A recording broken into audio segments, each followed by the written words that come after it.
Bienvenue dans 20h30 le samedi. Au sommaire ce soir, des rencontres assez tumultueuses avec le crime organisé et certaines personnalités. Cette fameuse année 1977, la France de Valéry Giscard d'Estaing est secouée par la déferlante disco et la star de ces années-là, c'est bien sûr Claude François. Il enchaîne les tubes, les émissions de télévision, les séances photos et s'est acheté un petit moulin dans l'Essonne à Danemois pour se reposer de cette vie trépidante le week-end. Mais un soir, en rentrant chez lui sur l'autoroute du Sud, il va croiser une drôle de voiture, à son bord le gang de la banlieue sud, des voyous qui multiplient fusillades et braquages de banques spectaculaires. Et ce jour-là, ils vont se lancer à la poursuite du chanteur.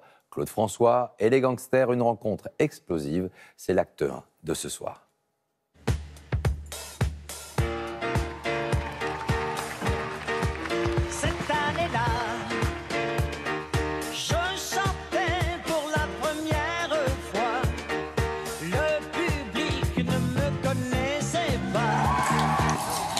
C'est l'histoire de deux mondes qui n'auraient jamais dû se rencontrer.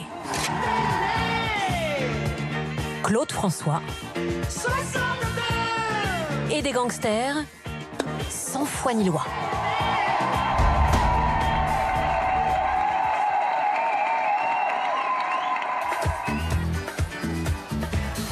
Dans les années 70, c'est Clo-Clo qui donne le rythme. Alexandrie, l'amour danse avec la nuit. J'ai plus d'appétit.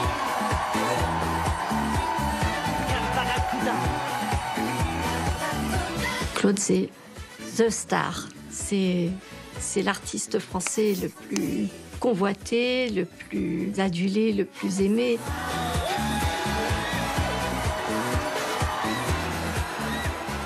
C'est de la folie. On enchaîne les télés, on enchaîne les radios, on enchaîne les galas.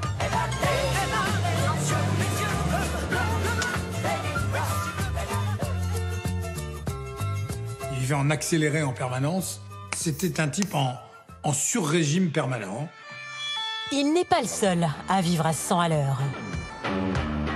Le garde vigile a été également attaqué par ces malfaiteurs. Un échange de coups de feu. Le gang de la banlieue sud fait aussi parler de lui.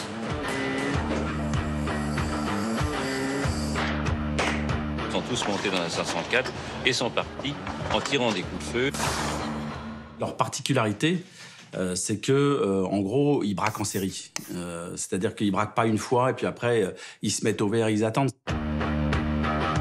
C'est une équipe qui a la bougeotte, qui tire facilement, qui sont un peu dingues. Ils braquent des supermarchés, ensuite ils vont braquer des cabinets d'assurance, ensuite des banques. Ce sont vraiment des serial casseurs, des serial braqueurs. Et la police, notamment l'anti-gang, un peu les boules parce qu'on ne sait pas qui ils sont, on n'arrive pas à les choper.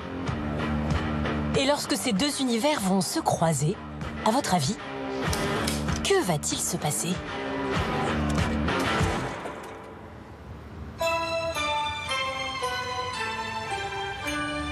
De nuit d'orage fantastique. J'ai retrouvé mon petit agenda de cette année-là, cette fameuse année 77. Le samedi 25 juin, nous avons eu une journée plutôt chargée. Nous sommes allés faire une séance de photos dans Paris avec Kathleen, sa jeune fiancée américaine.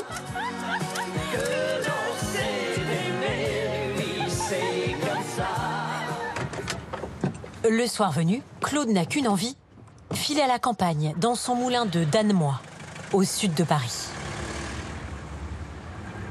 Nous quittons le bureau vers 20h, 21h. La voiture pleine de plantes et de fleurs. Les pots de fleurs dans la bagnole du vendredi soir, ça fait partie de ses tocs et de ses obsessions. Il y avait toujours une très bonne ambiance dans la voiture. Toujours en toile de fond de la musique. C'était l'occasion pour lui de réviser ses textes.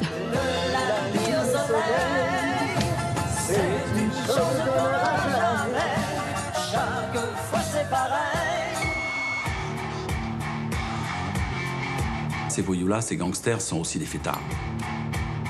Quand ils réussissent un coup, ils vont en boîte, ils se bourrent la gueule, ils vont voir des filles. C'est ça leur mode de vie en réalité. Cette nuit-là, donc, ils rentrent, eux, chez eux.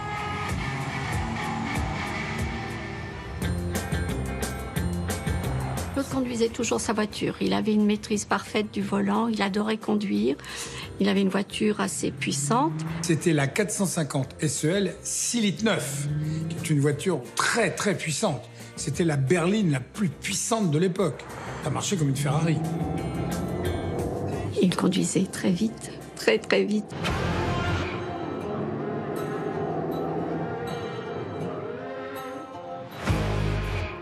Une voiture est venue à sa hauteur. On voyait que les occupants le regardaient. Alors on avait l'habitude, Claude était reconnu. Mais là, c'était pas bienveillant. Cet automobiliste lui a fait une queue de poisson. Claude n'a pas apprécié. Il l'a redoublé. L'autre l'a redoublé. Enfin, on sentait que c'était un jeu, mais plutôt malsain. Et finalement, la voiture les distance.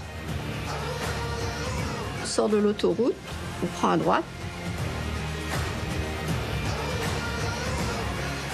Et la voiture était là. Juste là.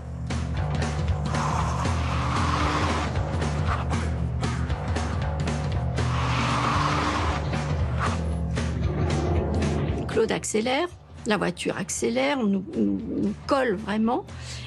Et avec les pleins phares, c'est hyper gênant. Et je regarde comme ça et je vois derrière la voiture, mais vraiment très très proche, et deux types à l'avant, un au volant et l'autre qui est penché par la vitre droite avec une arme. Là, ils ont commencé à mitrailler Claude. J'ai vu ses mâchoires se serrer, se contracter, à trembler. Il a commencé à paniquer. Un des passagers, qui a probablement la gâchette plus facile que les autres, a vidé son chargeur. Et à ce moment-là, Claude crie « Baissez vos têtes, couchez-vous, on nous tire dessus ». Les balles qui partent, il y a une balle qui casse la vitre arrière. Quand même une balle qui est venue se ficher dans le tableau de bord. Imaginez-vous au volant, et vous avez une balle qui vous passe à ça de la main. Je vois le compteur et je vois 140, 160, 180. Oh, je me dis, on va se fracasser sur une maison. Il tourne à droite pour prendre la rue du Moulin. On arrive devant le moulin, il s'engouffre dedans. Il referme, le portail est refermé aussitôt. Son réflexe premier, c'est de s'assurer que les plantes n'ont pas souffert. Et il me demande, va vite voir de l'autre côté du parc s'ils ne nous attendent pas de l'autre côté. Mais les bandits ont déjà filé. À mon humble avis, c'est la balle principale, si j'ose dire, puisque c'était celle qui m'était destinée. Bon, vous prenez cet angle-là, vous reliez cela ici, avec une ligne droite bien précise, et ça arrive sur le conducteur. Au bout, il y a Claude François. Et au bout, il y a moi. Et je ne sais pas comment j'ai fait, mais comme je suis pas très gros, heureusement, les balles ont dû siffler à côté, mais j'ai absolument rien eu. Il faut dire que Clo-Clo a l'habitude de vivre dangereusement. Il a survécu à un attentat de l'IRA à Londres, un crash d'hélicoptère à Monaco,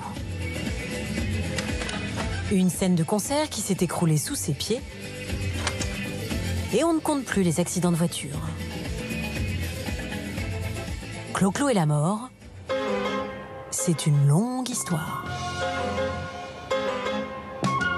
Ça s'en va et ça revient, c'est fait de tout petit rien. Ça se chante et ça se danse et ça revient, ça se retient comme une chanson populaire. Mais au fond, pourquoi ces gangsters s'en sont-ils pris aux chanteurs ?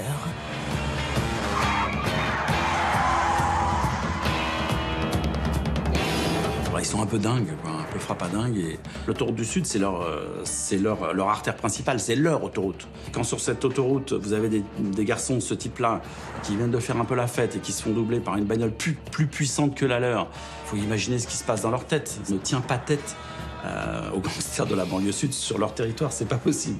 Donc il faut qu'ils aient le dernier mot.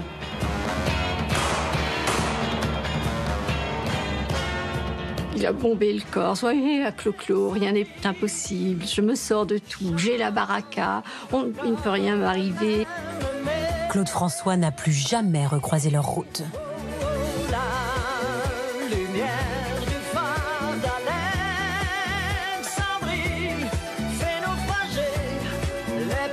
rayon de la jeunesse.